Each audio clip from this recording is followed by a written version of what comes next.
AP deputy CM Pawan Kalyan గారు Davos పర్యటనకు వెళ్ళకపోవడానికి గల కారణం ఏమనుకుంటున్నారండి మీరు?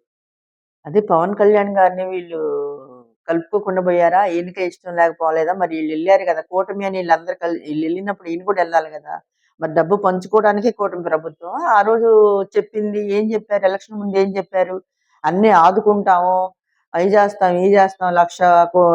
లక్ష కోట్లు ఉద్యోగాలు అంతే గదండీ! 1,00,00,000 ఉద్యోగాలు తెప్పిస్తామన్నారు.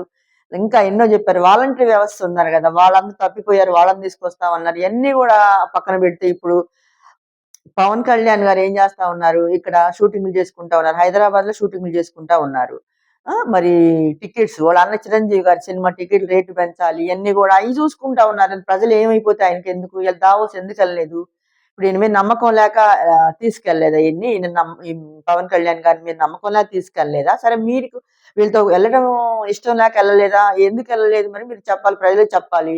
మరి ప్రజల కోసం మీరేం చేస్తా ఉన్నారు? షూటింగ్‌లు చేసుకొని మీరు డబ్బు సంపాదించుకుంటే కార్యకర్తలు ఎన్నో ఇబ్బందుల్లో ఉన్నారు ఈ రోజున మీ జనసేన కార్యకర్తలు. వాళ్ళు చెప్పుకునే ఇది లేదు వాళ్ళకి బాధ. ఏందంటే ఇప్పుడు వాళ్ళని టీడీపీ వాళ్ళెవరు కలుపుకొని పోవట్లేదు. ఎక్కడికక్కడ వాళ్ళని ఏం చేస్తున్నారంటే వీళ్ళని తొక్కి పడేస్తా ఉన్నారు చెప్పాలంటే. జనసేన కార్యకర్తలు గాని, మిమ్మల్ని నమ్ముకున్నోళ్ళని కూడా తొక్కి పడేస్తా ఉన్నారు టీడీపీ వాళ్ళు. మీరయన్నీ పట్టించుకోకుండా అభిమానుల్ని, కార్యకర్తని పట్టించుకోకుండా మీ ఇదిలో మీరున్నారు. మీ షూటింగులు, మీ సంపాదన మా అన్న చిరంజీవిది అయి రేట్లు పెంచాలి, రేట్లు పెంచాలని కూడా తెలంగాణ అక్కడుండి తెలంగాణలో ఉండి మీరు అక్కడ తెలంగాణలో ఇది చేసుకుంటా ఉన్నారు.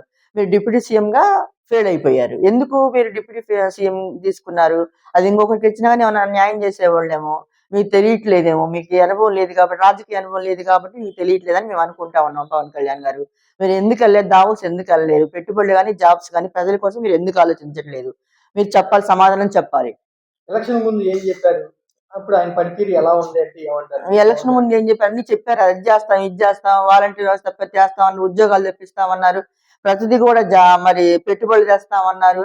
ప్రతిదీ కూడా ఇక్కడ రాజధాని మరి ఇది చేస్తాం, డెవలప్ చేస్తామని చెప్పారు. ఆయన చెప్పనే లేదు కదా!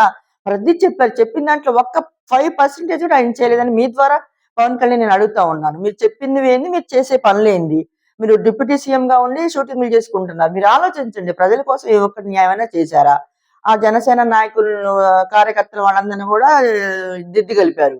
దిద్ది కలిపేసి వాళ్ళ పాటి పాపం వాళ్ళు మిమ్మల్ని నమ్ముకున్న వాళ్ళందరూ కూడా వాళ్ళు చాలా ఇలా అవమానాలు పడతా ఉన్నారు. మీరు ఆలోచించుకోండి ఏం జరుగుతుందనేది. ఒక ప్రజలకి న్యాయం చేయలేరు, కార్యకర్తలకు న్యాయం చేయలేరు. మీ సొంత స్వార్థాల కోసం మీరు పనిచేస్తా ఉన్నారు పవన్ కళ్యాణ్ గారు. మీరు ఆలోచించుకోండి. పవన్ కళ్యాణ్ గారికి ఈ మధ్య అంతర్జాతీయ బిరుదు వచ్చింది కరాటేలో అని వీడియో తీసుకున్నారు. మీరేమంటారు? అదే మరి బిరుదులా, కడియాలు, కంకణాల అర్థం అవట్లేదా? ఏమి తొడిగారు మరి అన్ని కంకణాలు తొడిగారు, ఏం తొడిగారు మాకైతే అర్థం అవట్లేదు. ఎక్కడ ఏం చేశాడని ఈయనకి బిరుదులు, కడియాలు, కంకణాలు తొడిగారు మరి. ఏం చేస్తా ఉన్నారు ఆయన? మరి ఏం చేశారని ఆయనకి బిరుదులు ఇస్తున్నారు? మరి మాకైతే అర్థం అవటం లేదు. ఏ ఒక్క పనైనా సరే నేను ఇది చేశానని చెప్పమనండి.